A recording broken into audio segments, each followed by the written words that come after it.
Hello everyone, this is Jeff Clark with another unboxing video. I got this model from Collectible Jets. Seems to be a pretty popular place to get models for me. They provide good service and good shipping. I had this came in about a week ago, and having multiple unboxing videos to do the last few days, so staying busy.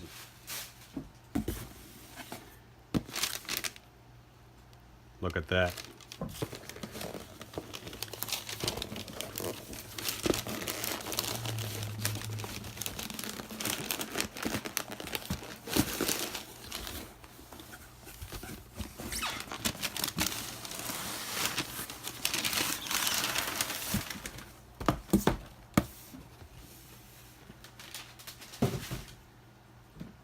Here we go. Finally got it out of the box. So, British Airways.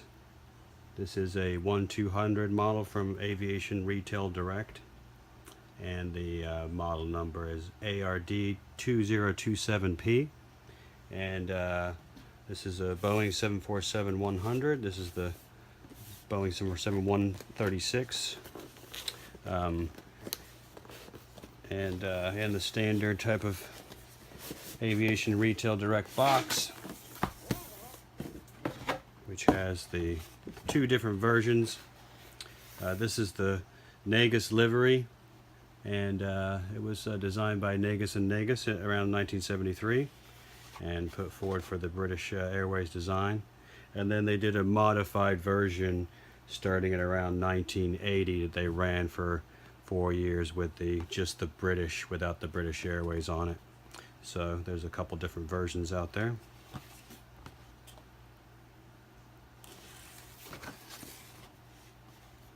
Got the two different versions on each end.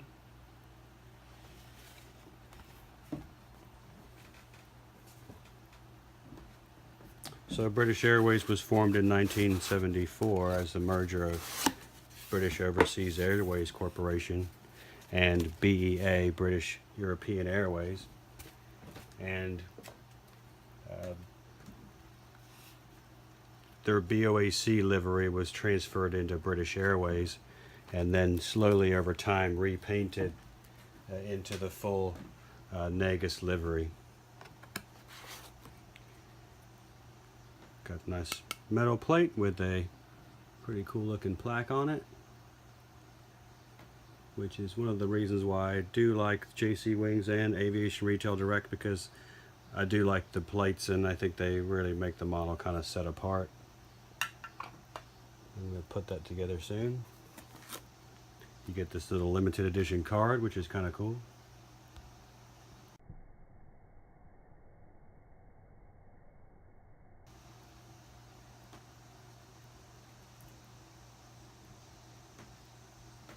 Let's see if we can get it out of here. There should be the bar for the stand, which is right here, and that does require a little bit of assembly. And it's a little bit different from the Gemini in that you can't really bend it to get the angle you want. So that is one limiting factor of that stand. Okay, let's take this out real carefully.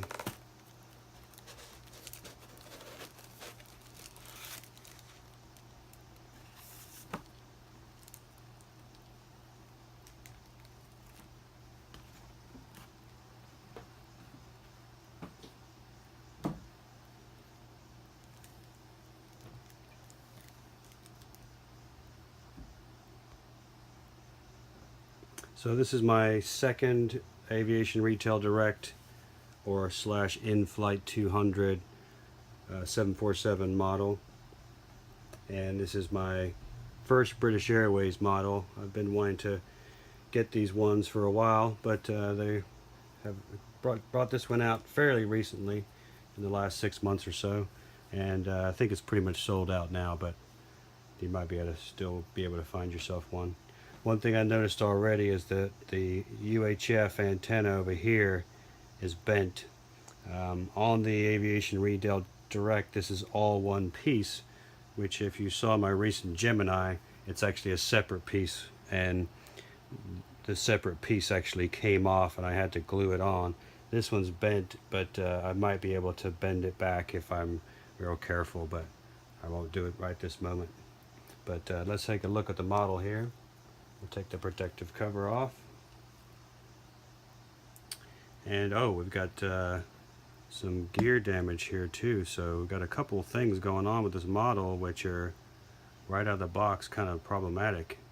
So that's another thing that's got to be looked into. It looks like it's somehow got pushed up into there and has become deformed somehow, but wow, that's two things. Let's see if I can just take the whole thing out. It looks like it's just pushed over, or the glue needs to be reset. So at least it's good news in the fact that it's not totally smashed up, which is a good thing. It looks to be in okay shape. Well, that's a good thing. I'm fortunate to have that. And this is G-AWNM, which is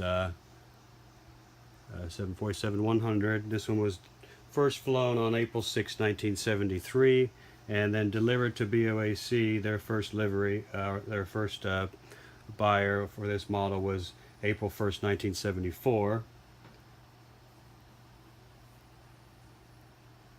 Or excuse me, May 3rd, 1973. And then April 1st, 1974 when it was transferred to British Airways, when British Airways was formed. And you still have the harkening back to the Speedbird. The original Speedbird that was on BOAC has been retained and put onto the nose instead. And then we've got the quarter Union Jack flag on the tail, which is for someone that used to live in the UK and on the flight path to Heathrow. Seeing these planes at the airport and going overhead all the time and going to Heathrow and spotting planes was a lot of fun for me as a kid. So also being able to fly on this specific aircraft, which I did on the 15th of August 1974, not that much after it transferred over to British Airways, and we flew this from London Heathrow to Chicago O'Hare. So another model I've flown on, which is really cool. And you can see a lot of retention of the original BOAC livery. Basically, it took them a number of years to fully convert the aircraft into the Negus. So at the end of this aircraft's career in this livery, the bottom was entirely painted blue in the full Negus livery. This is the hybrid, so this is all BOAC polished down here. This is BOAC blue. There's no Speedbird on the BOAC. And then you've got the Negus tail. And this was built in the 10-window upper deck configuration, not the 3-window, so right in that transition period. Let's take a little closer look to the port side here. We do see our pitot tubes and our static ports. And then we've got the Royal Mail insignia, which is important to have on there. I'm not sure if you can see that. I looked at some of these things with a pair of magnifying glass, and I was able to read everything that's on it. And you have your number 1 door, the L1 door, and the L2 door. Static ports back here. You have the wing inspection light, this little dot there just above the wing root, where the wing meets the fuselage.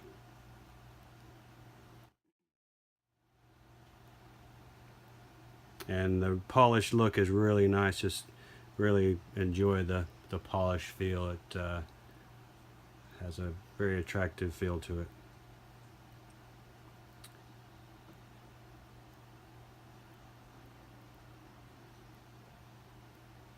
We have the aft exit door and the registration G-AWNM in the BOAC gold. Horizontal stabilizer. It's not grooved, so it's not really 3D, as in having some kind of relief to it, as the recent Gemini that I unboxed did.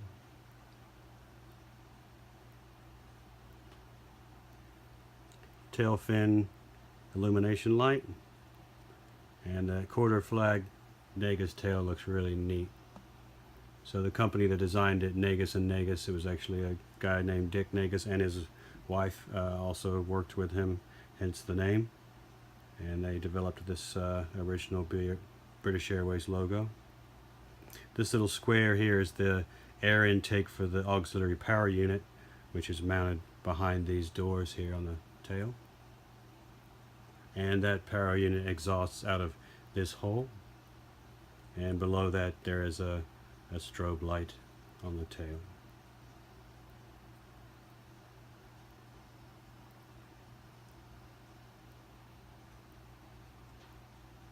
On the top of the aircraft, we've got the two VHF antennas and a dual beacon.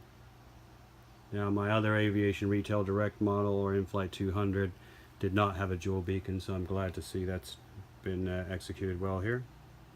The pilot's escape hatch, wipers and washer nozzles. No markings for the radome cover to indicate that it's a separate piece. And the front end, the real livery, doesn't have that little kind of dip in the middle, the widow's peak I would call it. It's actually just goes around, but that could be just something to do with the masking of the model before it was painted. Then you also have the partial registration on the nose gear doors.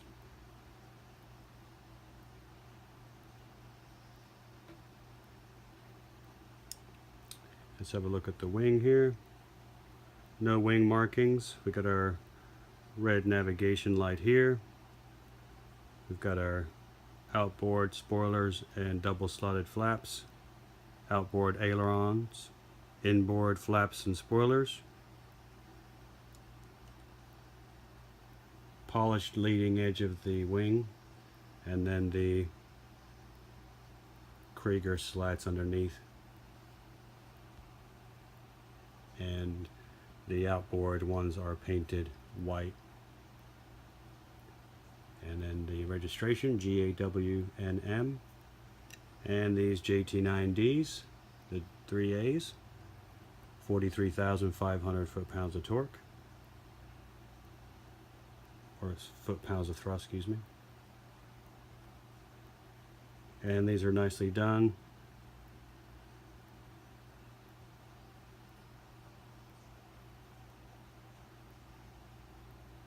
Underside of the wing, we see the flap track fairings and the flaps and the aileron plus their hinges.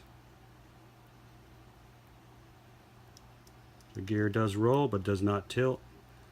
As previously described, one of the downsides of the Aviation Retail Direct and In-Flight 200 is that the gear doesn't tilt, so you can't get it in that really nice classic 747 landing look where these rear wheels are really hanging down below their counterpart.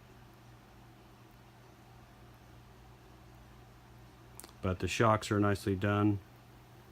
It's not an active shock like we've seen in the Gemini jets now being introduced on the 300ER.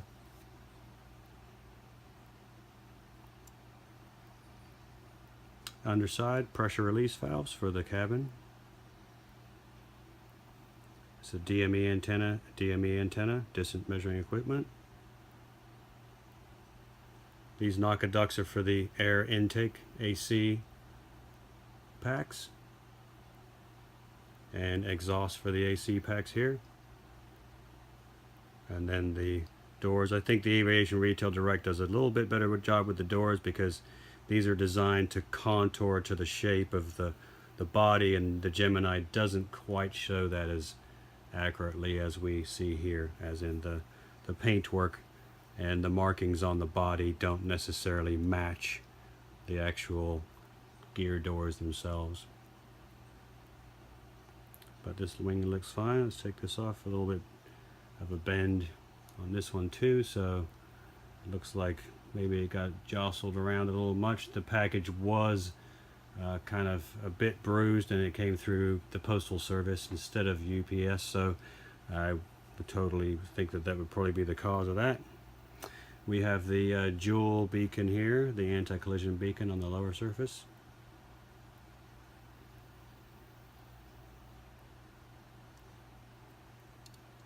Top of the other wing, pretty much the same, except we have our green navigation light here at the tip.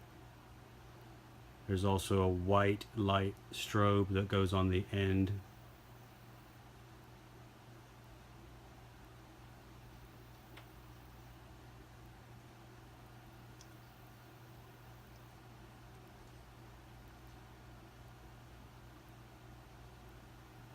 So this aircraft had two incidents, one September 11, 1988, where the right inboard flap track actually broke and caused extensive damage to the flap mechanism. This was during approach into London, and it seemed as though there was maybe a bird strike because the pilot heard a thump and they continued to land, and then afterwards discovered the damage to the flap, and it was actually due to corrosion, the long-term enemy of any aircraft. And then also February 25th, 1995, a near miss with a DC-10 in Chicago, which was apparently an air traffic control issue. On the right side of the aircraft, we again have the Royal Mail logo, and then we have the LD3 loading door. And there's a couple of nice videos on YouTube of this old BOAC 747, and you can really get a nice look from the early 70s of some promotional films with these aircraft in them. They're really cool to look at. The escape door for the upper deck is nicely done. Not quite as detailed as the Gemini equivalent, but fairly nicely done.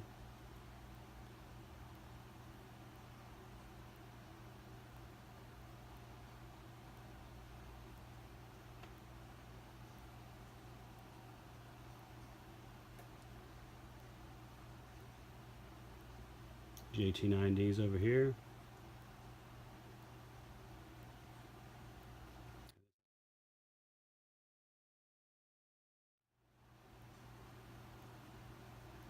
The turbofan is a later variant of jet engine technology, whereas the turbojet essentially forced exhaust out of the back of the jet.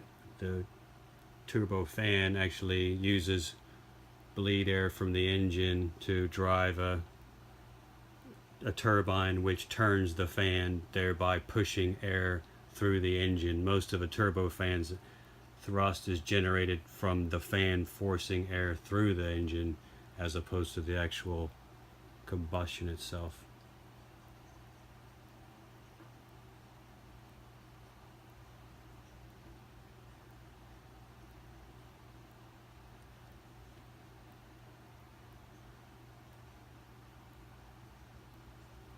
Very nicely done. I really do like the in-flight 200.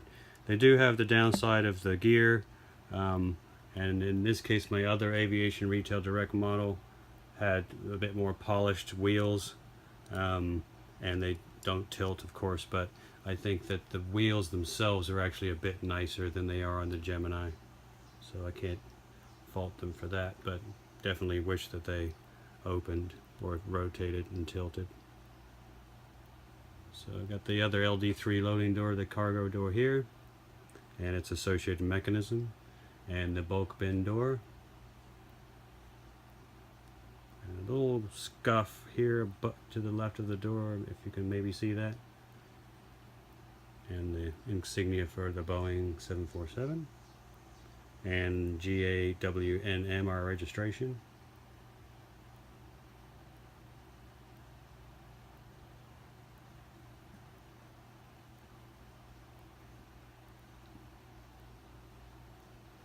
Well, I'm going to get this stand assembled and we'll put it on there and see what it looks like. See if I can get these antennas back into shape. Even without the nose gear, the model doesn't fall forward, which is nice because it tells me that the center of gravity's centered above the gear, which is always a cool thing. So we'll get these pieces sorted out and see in a few seconds. So I'm going to attempt to glue this nose gear back into position.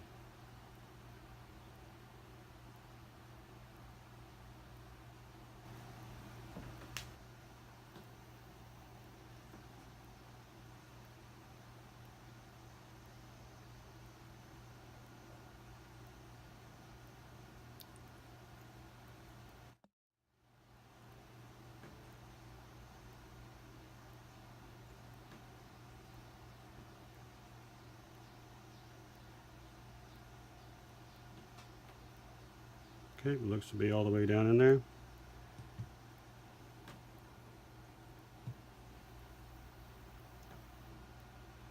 And the gear straightened up pretty good, although it's a bit leaned over to one side. Not much, but pretty close.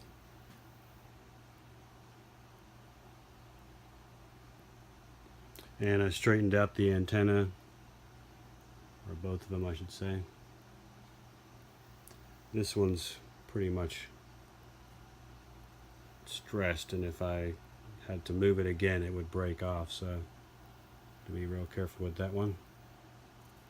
But those UHF antennas on the wingtips really give the model a nice look in my opinion, so I think those look really cool.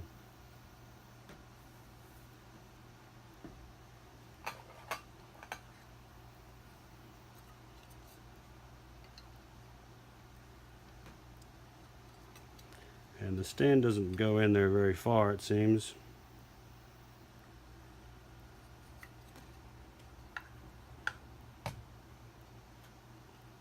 And it does sit on there pretty straight.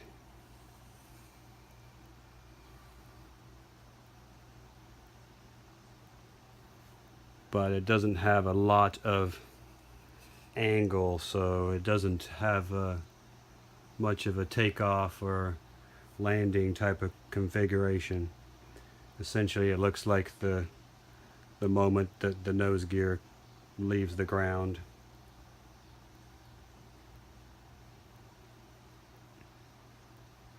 But a very nice model.